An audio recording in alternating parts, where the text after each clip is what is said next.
Hello and good afternoon. Thank you for inviting me to speak at this seminar series. I'm delighted to be here, and today I'm going to talk about localization. Am I audible? Okay. Today I'm going to talk about localization in environments impaired with blocking, and this was work done under the guidance of my advisor Andy Molish and supported by CATST. To give you an overview, any scenario where there are a bunch of targets whose positions you need to determine can be cast as a localization problem. Of course, the most famous example is GPS, where your targets are your smartphones. But they could be as varied as tumors, wildlife, the position of a robotic arm, enemy aircraft, etc. So all of these diverse applications can be generalized into this one figure over here, where you have a network of transmitters and receivers which are distributed over an environment of interest. And they can either be co-located or disjoint in this case. And I'm going to define an anchor to be a transmitter-receiver pair, or a TRP. And throughout this talk, I'm going to use the terms anchors and TRPs interchangeably. And we assume that there are an unknown number of passive targets present in the environment. And by passive, I mean that the targets don't transmit any signal of their own. They only reflect or scatter the signals from the transmitters, and which are then sort of picked up by the receivers. A good example would be tumors. And the goal, of course, is to localize or determine the positions of all targets. Now, to localize a target, you need the round-trip distances or range to at least 3 anchors. The range to a target from a particular transmitter-receiver pair can be obtained from the time of arrival of the direct path. And here I'm going to assume that all transmitters and receivers are synchronized. And given a range estimate to a target from an anchor, it can lie anywhere on this ellipse where the transmitters and receivers are the foci. And the intersection of 3 or more such ellipses gives an unambiguous position estimate for the target. And simple as this may seem, there are a number of challenges that makes life difficult. For instance, if you have more than one target and they all have the same radar signature, and by this I mean if they all have the same reflection or scattering properties, there is no straightforward way to distinguish between 2 targets by just looking at the received signal. So you can't really localize the targets until you determine which target gave rise to which portion of the signal. And I will address this problem in more detail in a few slides from now. But sticking to the list of challenges, the environment could have obstacles whose locations may not be known beforehand. And these obstacles could block the direct path as shown here, thereby cutting out an ellipse. And in general, the blocking of multiple links could be statistically dependent, as seen here, where this one obstacle is blocking the line of sight to both these links. And here it's basically the position of these 2 transmitters with respect to these obstacles is such that the existence or lack of line of sight for one of these links greatly influences the state of the other link. And this is what I mean by dependent blocking. And to the best of my knowledge, this is a poorly investigated phenomenon, how dependent blocking influences localization. And in most existing, or nearly all existing literature, the blocking is assumed to be independent across links with a constant probability. But we know that especially when obstacles are large, the blocking is going to be correlated. So one of the main goals of this work, or one of the main themes of this talk is how to model this dependent blocking and to see how it impacts the localization performance. So I'm going to talk about multi-target localization today under the challenges of dependent blocking, identical radar signatures, and indirect paths. And the existing literature in this field usually assumes only some subset of these challenges, which, as you can guess, makes the localization task much simpler. For example, these works assume independent blocking. There are lots of works which assume antenna arrays at the transmitter and the receiver.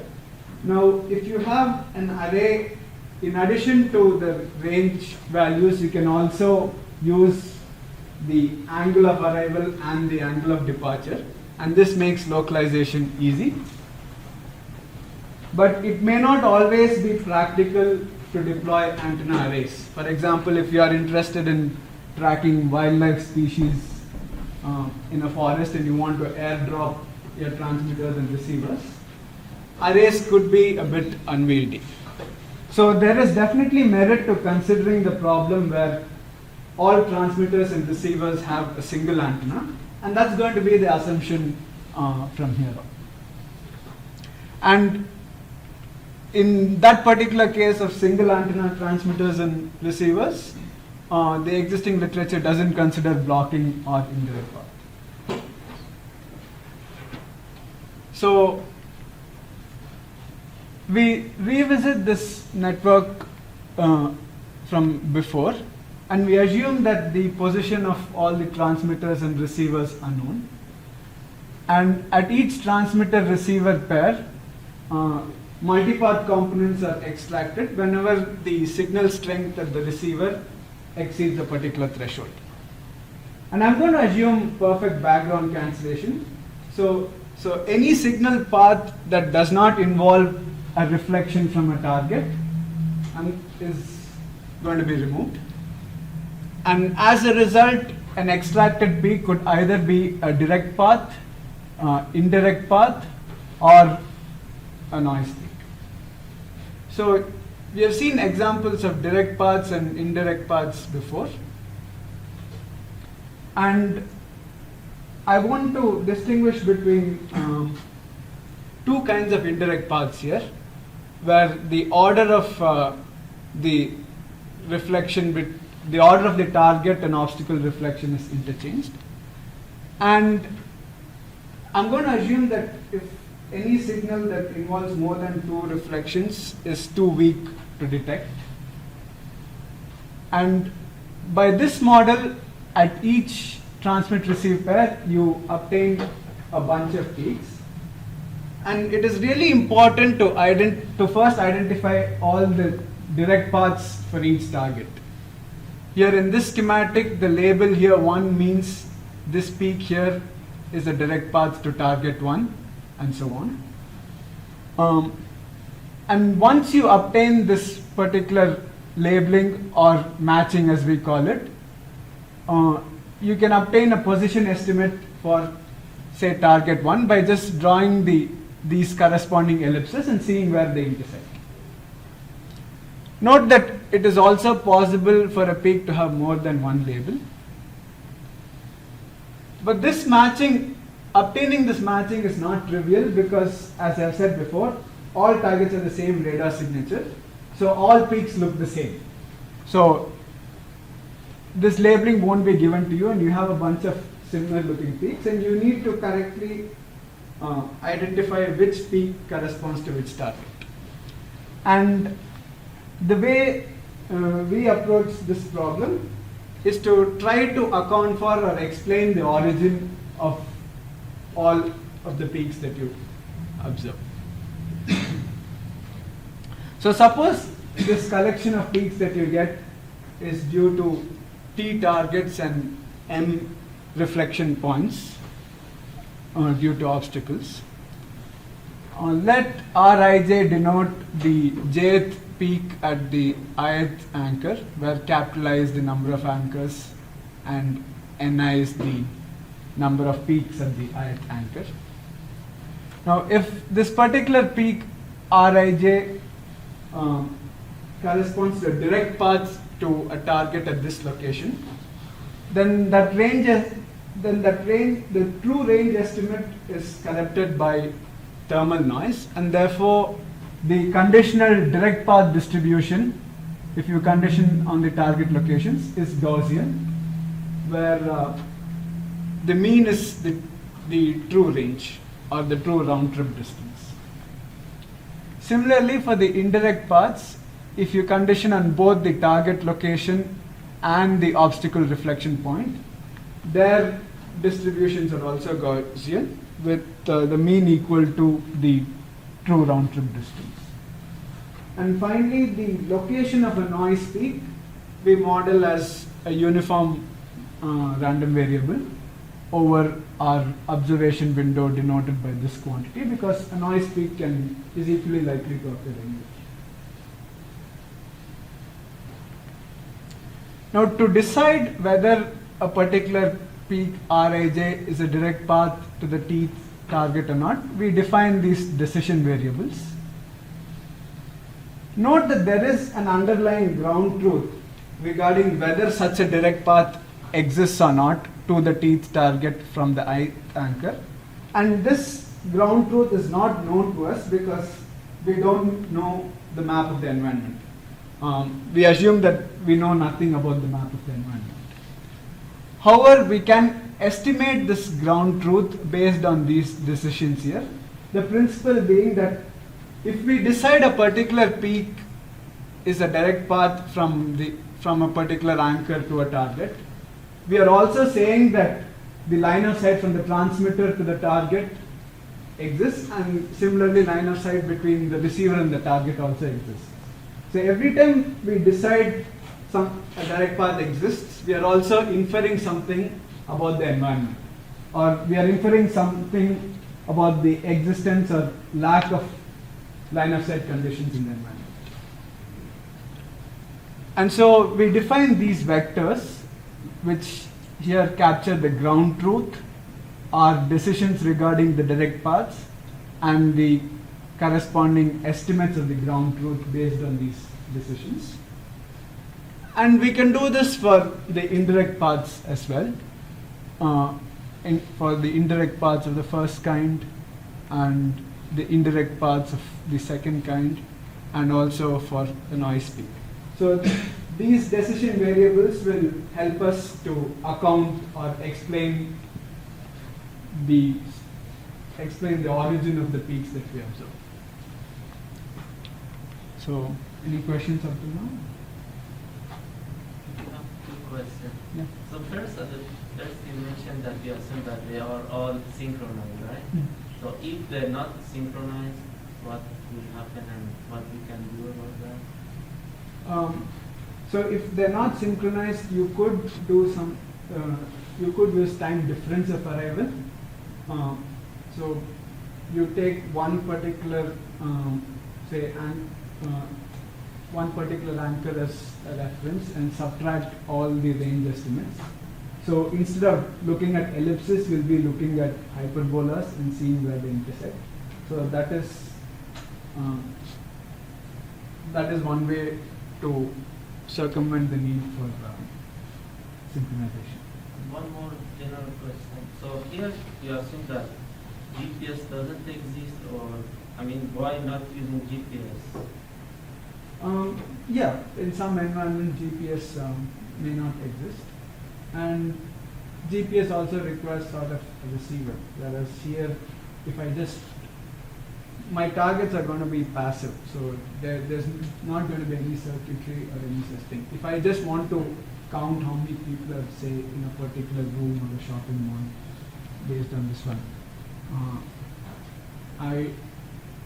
or if I want to determine where the tumors in a body are and so on, those are applications where GPS wouldn't be a good solution.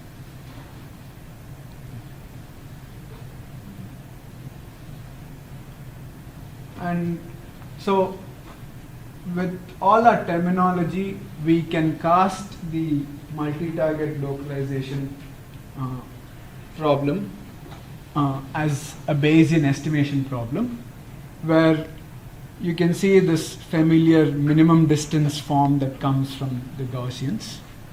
All the blue terms here pertain to direct paths, and I'll soon explain why I have singled them out. This term here is the prior, which is the hallmark of any Bayesian type of analysis. And what this signifies is that based on all the decisions that we make, and by the way, the parameters are all the decision variables, are target location estimates and the obstacle reflection points. Based on all our, for a given set of parameters, you can infer something about the environment, such as what kind of paths exist and so on. And this is the likelihood of observing an environment that is consistent with the decisions that we have made. Right? While this problem certainly accounts for all the peaks that you observe, you may not be able to solve for these points, especially when the obstacles are large. Because, for example, if I am a point target and there is an indirect path that bounces off me and hits this particular point in the wall, you can't really localize that point unless there are two more paths which hit that exact same point, which there's no reason why that should happen when your obstacles are large, right? So that problem P1 is ill-posed if you know nothing about the environment and if there are large non-point obstacles there. And in fact, if the obstacles are also point objects, then the problem is not ill-posed. You can certainly first solve for the targets and then solve for the obstacles. And that was done in this related work over here. But in any case, if the solution to this problem provides an optimal way of obtaining this matching, where the optimality is defined in terms of the cost function that we saw earlier. But note that the indirect paths are what is causing the problem to be ill-posed. But we are only interested in localizing the targets. So as long as we are able to identify the direct paths, that should be sufficient, right? Because if we have enough direct paths, then it really doesn't matter to me whether I accurately label this as an indirect path or not. As long as I don't make the mistake of labeling it as a direct path, I'm fine. So with that as the motivation, we modify this objective function and we only retain the terms that pertain to the direct paths, and we get this problem here, where for a given target location and the direct paths that are chosen for it, the first term here is small if the corresponding ellipses pass through the vicinity of this point. And this term here is, we define it as the blocking likelihood. Again, this is the likelihood of observing an environment that is consistent with our decisions. And since this is nonlinear, non-convex objective function with discrete elements involved, because this is a binary vector, instead of solving for the target locations using a brute force mechanism, what we instead do is look for solutions that minimize both of these terms. So we define two thresholds here, delta and mu, where for a set of parameter values, if the first term is less than delta, we assume that the corresponding ellipses pass through that point. And of course, we would want this probability to be high. A high probability means a greater confidence in the decisions we have made, because that particular environment occurs with high probability. It's it's the role that a prior plays. So we want this probability to be high or the negative log of that to be low. So we define another threshold mu. So any solution where the first term is less than delta and second term is less than mu, we identify that as a target location. This vector here is, we call this the estimated blocking vector at a particular point xt, yt. And in general, this is a vector of dependent Bernoulli random variables. And as a result, this distribution fully captures dependent blocking. Right? And note that this formulation is general enough that it accommodates special cases like independent blocking, in which case all these Bernoulli random variables will just be independent. And if you have any additional knowledge of the environment, for example, if you know the map of the environment, then you can do ray tracing and you know exactly what sort of paths exist. And so this probability distribution will then be a delta function. So,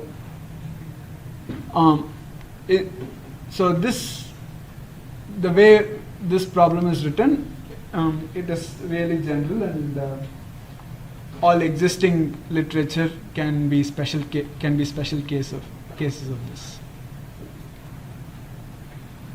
Now, to obtain the target locations, our approach is this: anytime two ellipses intersect, we treat that intersection point as a potential target location.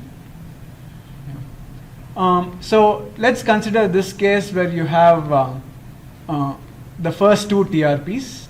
So the first anchor has 2 peaks and the second anchor has 1 peak. At each intersection point, you can define a partial blocking vector and evaluate the likelihood of the hypothesis that there is a target at that particular point, and the ellipses that intersect there are direct paths to that particular target. And note that this likelihood is location specific because this distribution in general can be location specific. Now, let's say even the third anchor has only 1 peak. Now, just because 3 ellipses pass through the vicinity of this point, we don't rush to conclude that there is a target there. But we merely update the likelihood of the point to reflect the fact that there is a target there and these 3 ellipses pass through it. How likely is that scenario? That's all this term here computes. Similarly, we don't rule out that there is a target at this point uv, but we merely compute its likelihood. We compute the likelihood that there is a target at u comma v, and it has direct paths from the first and second anchors, but the direct path from the third anchor, which should have passed like this, is blocked. So similarly, you can define the likelihood for the new intersection points like PQ as well. And so we repeat this process till all the anchors are exhausted. You keep drawing ellipses, see where intersections are taking place, and compute the blocking likelihood of those intersection points. And note that every time a new anchor is added, the size of this vector increases by 1. And so this joint distribution can only decrease, or the negative log can only increase. So anytime you have a point where this likelihood exceeds our threshold mu, we conclude that a target is not present there because it does not meet our confidence requirements. And so at the end of this iterative process, the points that remain that are not flushed out, those are going to be our estimates of the target positions based on the thresholds that we have chosen. And since the number of ellipse intersections is quadratic in the number of ellipses, this approach has polynomial complexity in the number of ellipses, which is the same as the number of peaks that you have extracted.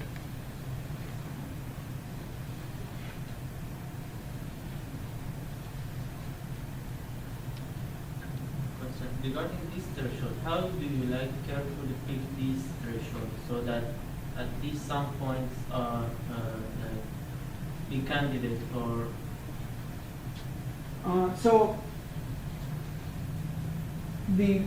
It depends on the sort of performance you want with respect to false alarms and detections. If your thresholds are really loose, then you could have lots of intersections as potential target location. I mean, for just a case where if you put this value of mu to infinity, all of these will be target locations and you'll have lots of false alarms. So I will get back to choosing that threshold in a few slides from now.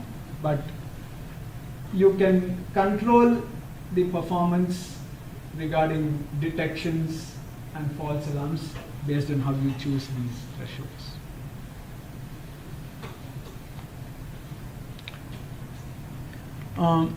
So let's look at some simulation results.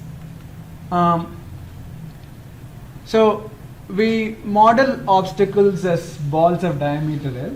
So larger L means the blocking is more dependent. And we assume that the centers form a Poisson point process.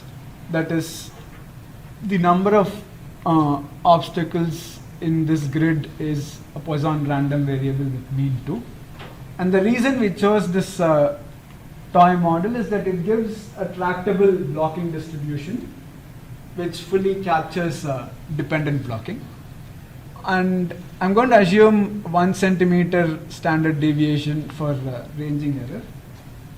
And if there is no estimate within 3 centimeters of a target, then that is said to be a misdetection event. And similarly, if there is no target within 3 centimeters of an estimate, then that estimate is a false alarm. And our metrics are going to be the probability of detection, which is 1 minus this probability versus the probability of false alarm. So based on the obstacle model that we have chosen, line of sight exists between these two, or the line of sight between these 2 points is blocked if and only if there is an obstacle center in this particular ellipse. So you have a line of sight probability that is distance dependent, which is intuitive. However, to compare our results with what was reported in the literature, where a constant blocking probability was assumed, we used the average link distance to get the best estimate of a constant blocking probability. And so given a particular vector here, if you assume independent blocking, this is the expression for its probability. And this is the probability under the true distribution. Note that the extent to which these rectangles fuse together, they signify how dependent the blocking is.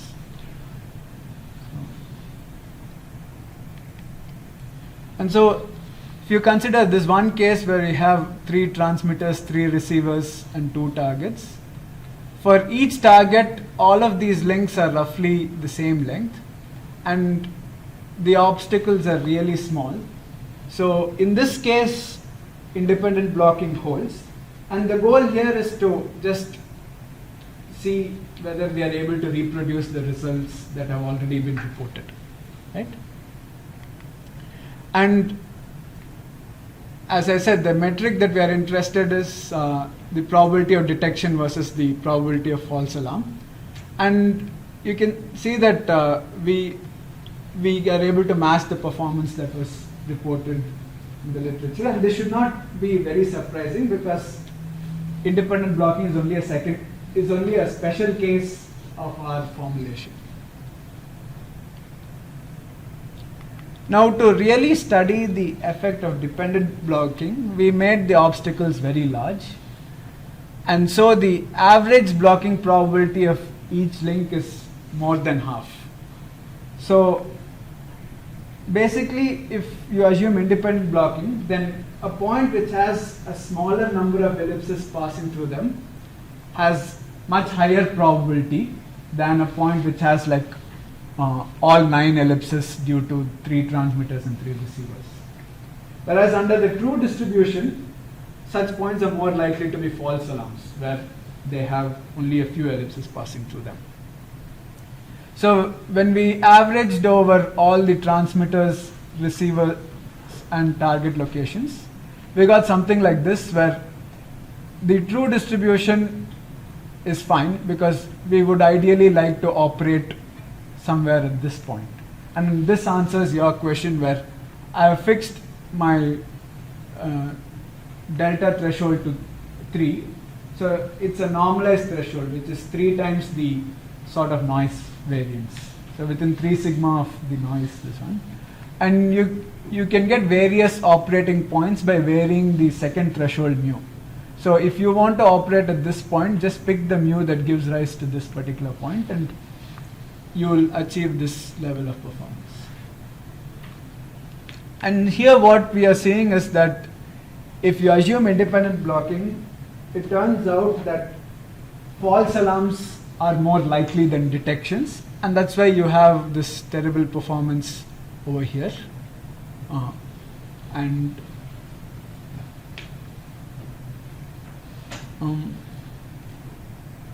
We also compared our algorithm with a Genie-Aided method, in which the matchings were known beforehand, and we are able to see that our algorithm obtains matchings in very accurately, and there will always be some probability of misdetection. For example, if a target simply does not have 3 direct paths to it, then you cannot localize it. So that level of misdetection is always going to be there. So is it the case that the Genie-Aided method should be the lower bound or something like that? Genie-Aided, yeah, you can't do better than a Genie-Aided method. And there's some cases where it's this one.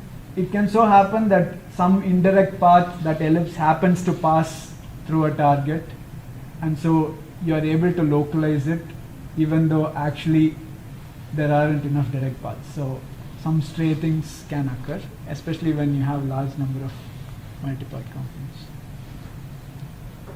But yeah, the Genie-Aided method is a benchmark. Any queries? And the remaining time I would like to go over some measurement results. But before that, I want to highlight all the assumptions that we have made so far in formulating the problem. We assumed perfect synchronization. We assumed point targets. And one more thing and we assumed perfect background subtraction as well. And yet another implicit assumption was, let's say, strong enough SNR. Like you're able to extract peaks because there was enough SNR. But note that for passive targets, for each direct path, there are 2 links from the transmitter to the target and target to the receiver. So you're looking at a path loss exponent of 4 already. So SNR is going to be a problem in the sense that you can't have very large range estimates. So the goal of this particular measurement campaign, or the test cases that I'm going to show you now, was to see what sort of an impact these assumptions have in real life. The assumptions of, like, say, perfect background subtraction and synchronization. So at least to keep things simple, in terms of blocking, we consider the trivial case, where we ensure that all targets have line of sight to all transmitters and receivers. So in the first case, we used a frequency domain setup where we sounded the indoor channel between 6 to 8 gigahertz using a VNA, and we extracted a signal peak whenever the signal strength exceeded the noise floor by at least 10 dB. And this is a picture of our environment. As you can see, the targets are not point targets. There is all of these are metal structures, so there is considerable source of clutter as well. And we moved the transmitter and receiver antennas around in different positions to create the different anchors. So there were 5 transmitter positions and 3 receiver positions, but we did not measure all 15, the responses for all 15 anchors. We only considered 6 of them, and this was the result that we obtained. Both targets were localized, yes, and because they're not point objects, you get a cluster of estimates around each target, which seems reasonable. Since it's a VNA, there is no problem with synchronization, but we were still able to localize this steel pillar that we saw over here. And this is basically this pillar here, which is beside target 1, and the distances are consistent with that. And the reason for this is that in terms of round trip distance from the transmitter to the target and receiver, these two objects are not separated by too many delay bits. They are fairly close to each other in terms of round trip time. So since you are dealing with a finite bandwidth, your peaks are not going to be sharp impulses. There will be some roll off. So there is some energy from this target that rolls off into the band, or that rolls off into the delay bin in which this pillar sits in. And even after background subtraction, the residual energy at that delay bin was strong enough to be able to localize the target. So one thing we foresee is that it may not be very easy to eliminate the background very close to a target. If a target is really close to a wall, then that portion of the wall immediately behind the target may not be easy to eliminate.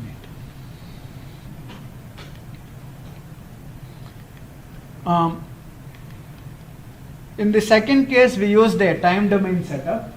We used a channel sounder that was developed in our group, and we sent a typical multi-tone sounding signal over the same band. And this time we used the clean algorithm to deconvolve the received signal and extract the signal peaks. And to reduce the number of false alarms, we limited the peaks extracted to t+1, where t is the number of targets. And we considered a less cluttered environment, and one reason for this was we wanted to see what is the maximum range we can get, and this open space allowed us to move things around more freely. And here we considered 3 transmitters and 3 receivers, and we did measure the responses for all 9 anchors, and we were able to localize both targets without any false alarms in this case.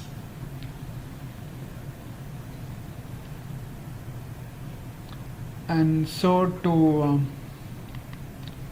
summarize, we studied the problem of localizing targets under dependent blocking, indirect paths, and when all targets have the same radar signature.